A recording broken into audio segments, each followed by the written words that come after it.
નમસ્કાર મિત્રો, આ તમે જે જોઈ રહ્યા છો એ ઇન્ડિયન આર્મી બેઝ કેમ્પ છે.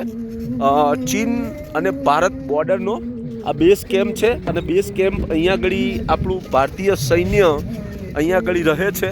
અને આ જે જગ્યા છે એ ખૂબ કઠિન છે. બરફની વચ્ચે ચારે બાજુ 5 ને 10 ફૂટ બરફની વર્ષા થાય છે. અને અહીંયા આગળ આપણા જે ઇન્ડિયન આર્મી જવાનો અહીંયા આગળ રહી અને આપણા દેશની રક્ષા કરે છે, જે ખૂબ જ કઠિન બાબત છે. આ હિમાલયની અંદર જે ભારત ચીન બોર્ડર છે, બોર્ડર ઉપરનું આખું આ બેઝ કેમ્પ છે અને બેઝ કેમ્પની અંદર આપણા ઇન્ડિયન આર્મી જવાનો ફરજ બજાવી રહ્યા છે. અહીંયા આગળ તમામ પ્રકારની સુવિધા છે અને અહીંયા દેશના જે જવાનો છે એ જવાનો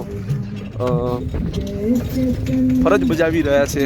કડકડતી ઠંડીમાં આપણે ફર્સ્ટ ક્લાસ એસી ચાલુ કરીને સૂતા હોઈએ છીએ, બિંદાસ ફરતા હોઈએ છીએ, પણ અહીંયા આગળ આપણા જે જવાનો છે આપણી રક્ષા માટે ખૂબ કઠિન પરિસ્થિતિમાં પોતે અહીંયા રહે છે.